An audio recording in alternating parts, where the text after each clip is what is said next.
One, two, three, go. Hi guys, welcome to another episode in my TV. This is an upload session with my heart. I hope you guys have had a lovely day. Apologies for a slight lateness.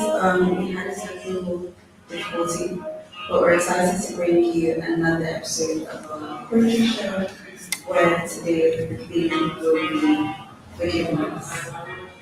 If you haven't heard about my hub before, we are a creative and immersive company that bring you immersive art, poetry experiences, and elevate them using our tech. Today, as I mentioned, I'll be with forgiveness. I'm really excited to get into it. I feel like this is going to be a special one. Today we've got one poet, and it's called Io. I'm going to tell you a little bit about Io.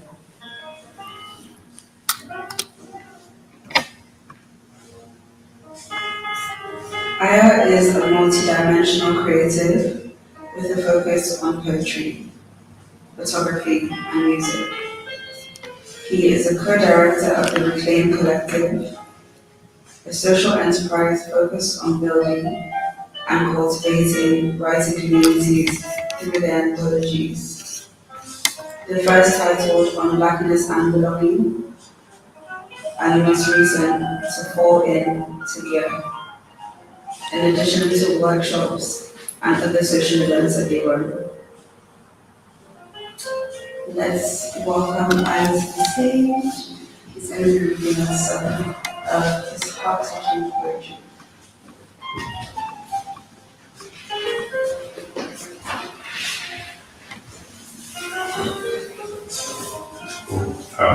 Hey everyone, I'm Ira.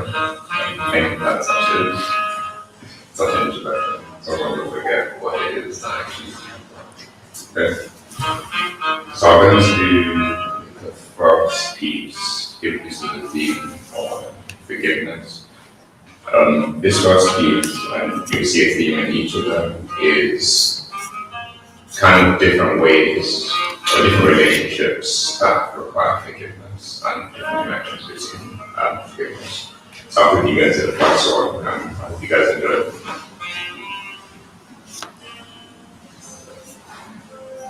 Trying to cry.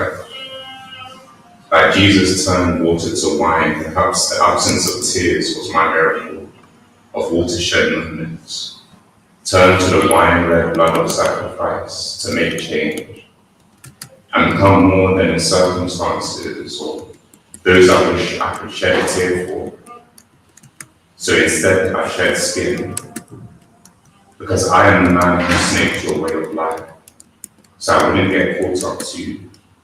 I couldn't be added to your eve of bad apples you bit into. Yet it's my stomach that aches, where I've lost my ring, my brother, my right hand. Because I'm told to cut off that which would make me to sin. I wonder if Abraham felt like this, as he walked the path that would soon end, ending his vision of his legacy in the flesh. Eyes shut to the experience of life with his son, so he too could have cried. And that's just the first piece, and we guys enjoy that. So the second piece that we're going to is a bit more, I guess, internal reflection on, I guess, like past situations where you're kind of thinking about forgiveness with yourself or a situation where you're battling it for yourself. You can get into it. I saw a reflection today. I couldn't tell if it was me or not.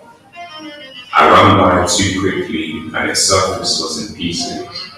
So every piece had a different image. Some blurred like if you were to cry looking down into your hands. Every piece varied in size, shape, and clarity. I wonder what would become of those pieces if Put together, what would I see? Do I fear cuts from picking sharp edges? Or is this what it feels like to look deeply? Allowing sharp edges of mirrors that look past appearances, to enter past the skin. I didn't realize I needed to stop to see myself. A pain I feared, but felt more when I shattered what I ran through. So I find truth in pieces, when shards meet skin and cut into a past I thought I'd forgiven.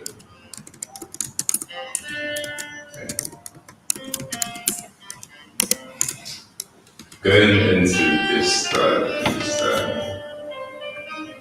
this one is more, I guess, romantic love. Or you can see that platonic love as well. Either between you and a partner or you and a friend, where you've got like a deep connection, but there's a fear that's there, lack of fear. I'll get into it. I think I'll title this one Fear and Forgiveness. They say there's no fear in love. Love casts out fear. So why do I fear losing you? Why, before love can filter through, do I fear you won't accept me? Rejection. Fear that you won't see me, or worse, that you'll dig deeper than I'm willing to go myself. Dig too deep, you dig our grave, so any grave chance of us is lost. In the muck of insecurities, anxiety, and fear, you might find a part of me that love can't go near. I'm usually asked why I seem standoffish. It's not that I mean to be, but I'm afraid. I'd offer a hand if it wasn't covered in the blood of my mistakes. I'm afraid. You'll see how my regrets mark me, and you slip through my grip. And worse yet, I'm afraid that maybe you'd hold me up closer, out of the dark that hides my insecurities, and you'd shake free the image of me and shudder in the revelation of how imperfect I can be. Or perhaps you'd linger on the thought that even for myself, that there's no forgiveness in me, and you'd wonder how much more could there be for you. And you'd ask me if you fell short, would love still hold us? Would imperfections taint my being? Would your name sour the taste on my lips? Would I still see you like I want you to see me?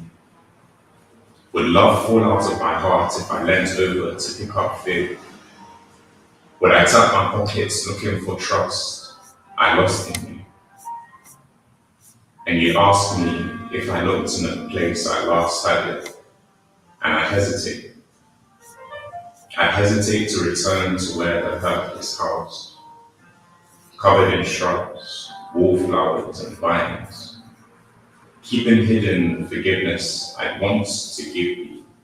I want to give you forgiveness, but I'm afraid. And then for this last one, this is more like I don't know how to fully describe it, but kind of let you guys kind of explore yourselves, understand a bit more about, I guess, your relationship with yourself, and not necessarily just emotions, but your physical body as well. So this one is titled You Love Yourself. You love yourself, which sometimes means you love me. You shudder in the cold to bring me warmth. You grumble to remind me to eat. And you make sure even when I fight it, that I get some sleep. You protect me even when you protect yourself. You won't let me digest if it's not good for my health. You give me life even when I feel like running from it. You let it flow in places even when I neglect to use it. And when I do and overdo, you demand that I rest and take in air. There's discipline from a defiance. You send pain like a warning to take care. But sometimes you just love yourself. pain is more of the time now. You're a reminder that I can't keep up forever. You make things I love only in thoughts with no physical urge. I'm not ready to let go yet, but you are. So I must. You envy the ground and the stillness of its rest, but I still envy the life of motion above it. But still, you give up on me, wear me away, betray my trust in your sound structure, till I can't hold myself any longer. Crumble into the earth from which you were made. But when I remember the years, I'll forgive you this one time.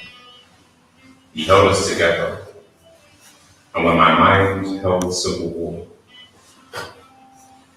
there are only so many patches for internal fractures, and even fewer for wounds of time. Yeah, that's all the I have for you guys today. I hope you enjoyed it.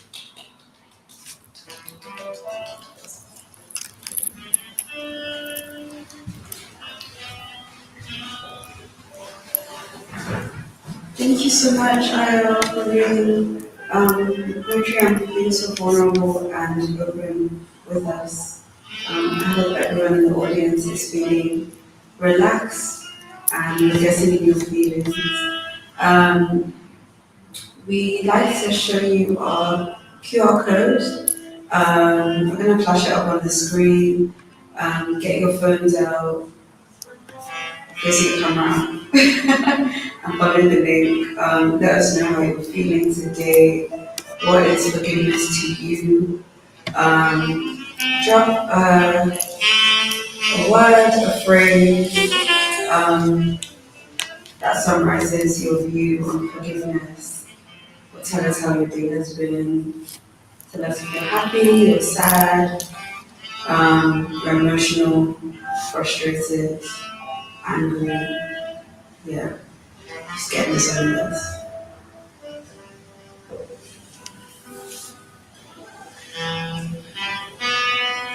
We're going to leave it up for a minute or two actually. And I'm going to invite Ida back to the stage so that we can have a discussion on his poems and get to know him a bit better. But yeah, get your phones out, follow the link and let us know how you're feeling today. And join me in welcoming Ida back to the stage.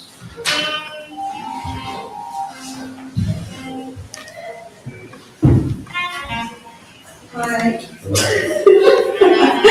How are you feeling? Good, not too bad. Good. Quite Yeah, I told you. Tell us a bit more about yourself, in your own words. How would you describe yourself? I'm extremely introverted. Oh, really? Very introverted. Yeah, I'm someone who is very keeps to myself quite a bit. Yeah. But I enjoy seeing other people happy. So I feel like the way I tell people about myself or how I like to tell people who I am is someone who's not to but I think that's what it is. So through representation, that's how I interact with other people. Some people make me nervous. I didn't say that. It's too like, don't deceive me. Yeah, and people have always said I'm not observant, so it's like, I'm wondering what other people are clothing that I'm not. Is that weird? No. So I think you have to have a mix of the two. Yeah. Yeah. Yeah. It's quite interesting that you say that you're introverted, because I think from your third poem, I can definitely tell that I'm imagining from the content of the poem that you maybe overthink a lot and like contemplate yourself a lot. Is that fair to say? Yeah, I agree. Yeah. I think for someone who's anyone who's introverted, everything can be like a big thing. Kind of always thinking of, because you're observing, thinking, how is it I'm coming across to other people? Yeah. So it's like coming across to you Yeah. before you make a decision or 100 different scenarios. Yeah. Yeah. Do you, I want to talk a bit more about that one. Do you think that you, of thinking about enemies, you worry about your insecurities? Would you say that you try and control how it is that you come across people? Do you worry about being perceived? I try to, but there's only so much you can do to kind of influence other people's view of you. Yeah. And I think that's what I think that's where some fear lies, where it's like, you can't always control that. Yeah. People whether you kind of put it yourself out in a particular way, other people might see it differently. So Yeah. there's always that fear that you're going to be misread. I Yeah. think there's that side to it. Yeah. How do you find peace with that? You haven't. Still on that journey. Yeah. I think being through like certain situations, it's like not every person is for you. Yeah. Not every friendship, not every other relationship. Yeah. So going through those situations has given you a bit more peace and just kind of like one's for you. Yeah. Just like to sit with that. Do you want to share any of the situations? Without naming names, is there any sort of situation that you feel like has taught you that lesson that you can tell us about? It's fine. Okay. So They might watch this and be like, oh, you're talking about books. Okay. I definitely feel like from that poem as well, there was also a theme of like self-forgiveness for not necessarily being perfect. Yeah. Do you feel like you hold yourself to a high standard? yeah, and I think I was saying earlier to you, a lot of my poetry isn't just necessarily stories about me, but also stories about the people around me. Yeah. So I think like my community and just my friends were quite a close-knit group where we always encourage each other to do things and to come out of our comfort zones, to live out our dreams basically. And I think we all know we've got an insecurity where it's like when it just doesn't work, Yeah. we are not good enough. Yeah. So I think for certain parts of this of the poetry, it was kind of just exploring this idea of that fear of I'm not perfect. Are people going to pick up those imperfections? Oh wow. That's very interesting, like the way that you thought about it and the way that you explained it. Because I thought it was more like personal. But it's interesting that you would notice that sort of emotion in other people. Like in terms of that. I think it's obviously you can bring it personally as well. But elements of it are as what I mentioned, it could be both romantic, it could be platonic. Those are obviously some elements that are more on the romantic side. But yeah, I think it can be applied to any story. Really. Okay. And is your community sort of like your close friends, or is it people that you work with, or people who are also poets and artists like yourself? A mix of everything, really. Okay. Most are like close friends, people I grew up with. Yeah. Like same area, people I knew from foreign years, naturally pretty much. Yeah. I like really. One of them are creatives in their own right. Oh, that's But great. it's equivalent of it's Yeah. Deborah, you might know, she was on here beforehand. Love that. Shout Yeah, a bunch of them are all poets, writers, a couple of them present or host, some of them in music, others, all sorts of things. Interesting. So are you really a poet, or do you explore other forms of art as well? So I'll say I'm mainly a poet. I think that's like my first love. I think that first started. And then naturally I led into photography. photography for me is almost like the visual side of poetry. So I can see a picture or see like an image and like I can immediately tell a story from that. I would love to where I can take my camera with me. So essentially, you're a storyteller, but through different mediums. That's pretty great. Interesting. I was just about to ask you about the Reflame Collective, but thinking about it now, I can completely understand why that would be your passion. Is it personally your passion? Yeah. Yeah, and something that you're like happy to put love yourself in, and helping other people like develop that Yeah. themselves as well. It's funny enough, I didn't even start the project myself. So my other co-founder, Nosa, Yeah. she started like a university project. Okay. And when I heard what she was doing, I was like, oh, this is amazing. So I started just kind of helping them out with and then just kind of fell in love with the whole process. And let's make this bigger than just a university project. Yeah. You can see how other students kind of connected with it and how they found benefit in that community of just some of writers Yeah. and people that they could kind of come to for help with Yeah. that, understanding the industry a bit more or just getting help to edit and to write. So Yeah. it was nice to help other people to get to that point. Yeah. It's very fulfilling. Yeah. Is it the most fulfilling thing? I think so. Oh, wow. Because when you see, like an example, some of the poets that we've participated in the past, they've gone on to do things, gone on to win awards, gone on to do amazing shows on their own as well. Then I think it's really nice to like with each cohort we go through, some media anthologies, we ask people to submit their work, and at the end we ask them to come for like a launch party. Yeah. And then to see them come with friends, Yeah. families, and then for them to take pictures, and even just the testimonies after when they come and say, like, I'm so happy that I'm just able to publish something online, and to be part of their journey, and Yeah. hopefully to see them to do more things in the future is, yeah, it's an amazing feeling. Oh, that's really nice. Very interesting.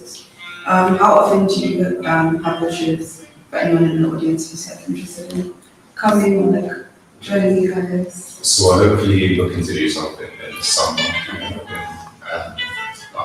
details to be covered. Okay.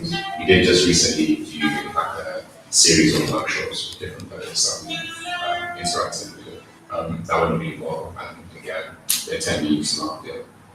It was really useful, and yeah, we're hoping to maybe do some of those again, either for the winter or for next year again. Amazing. If you guys are interested, you know, it's fine. Look on our Instagram page. And yeah, get a thing with everything collective. Yeah. When did you start writing poetry? At what age? I can't remember exactly the age, but I knew it was like early secondary school. Okay. Was there like I always ask this, was there like a triggering moment? Yeah. Can you share the trigger, please? So the trigger was kind of my older brother. So he was really into music. Okay. Right? He had like a book. It's your rapper. Basically. Okay. He had like a book of raps, just like rhymes as well. At this point, he wasn't always around.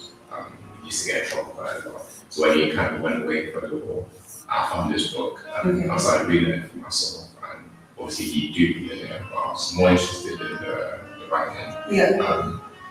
So I was just reading, I was like, oh, I'd love to do something like this. And then I guess there's always this stereotype of being the middle child, you know, that's everybody kind of forgets. So like, you need to find an outlet to express yourself. Yeah. So, yeah, I just kind of fell into poetry from there. So writing.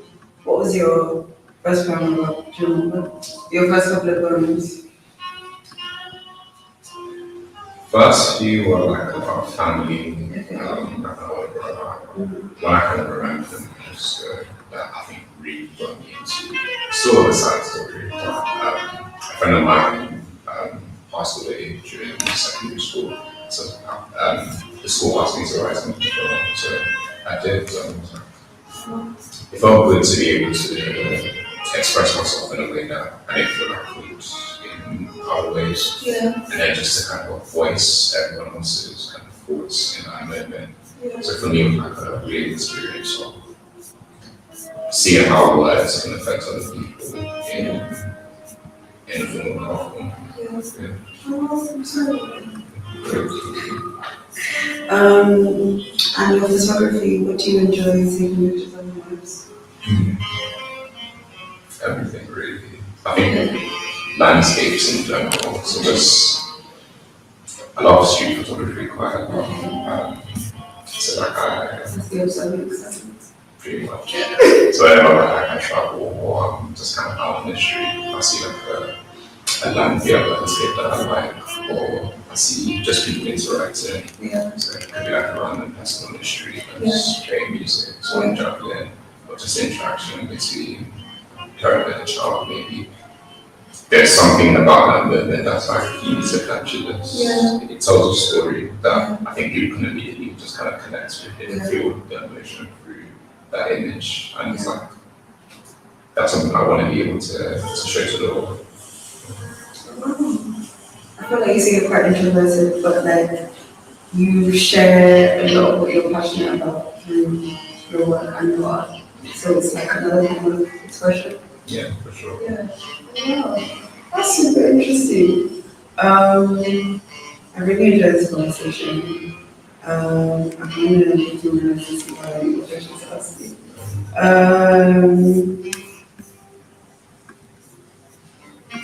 Would you like to leave a question for our next guest before we go on to read some AI poetry? Any question. It could be poetry related or not. It could be personal. It could be a curious question. Maybe a cheeky question.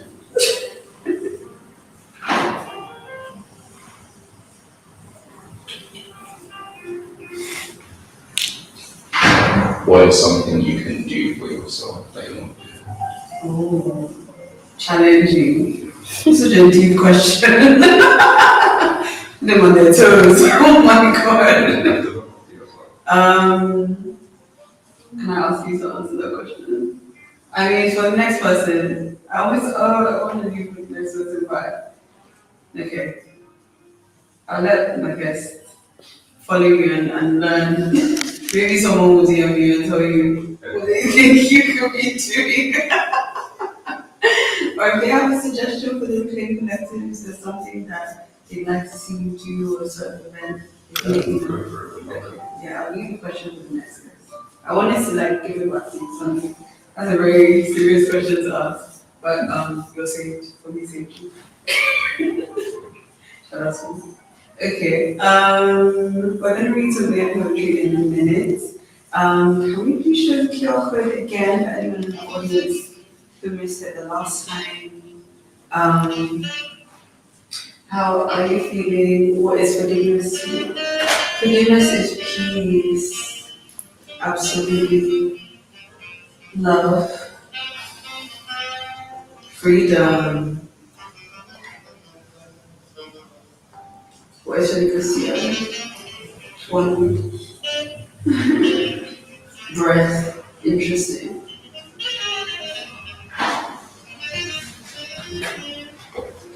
Waves.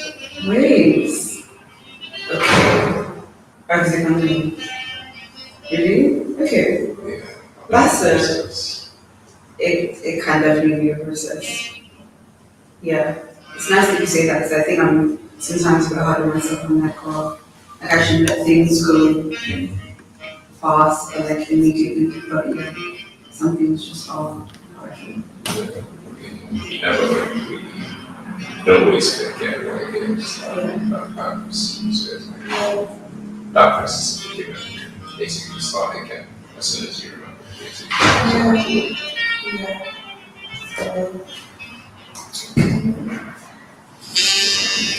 I hope everyone's got their entries in. We're going to go ahead and read some AI generated poetry in a minute.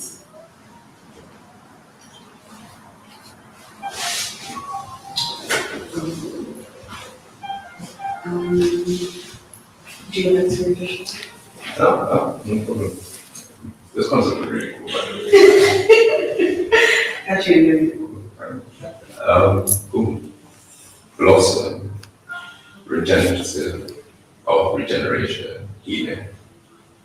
Forgiveness is the key to unchaining our souls from the burden of pain that weighs us down like coals.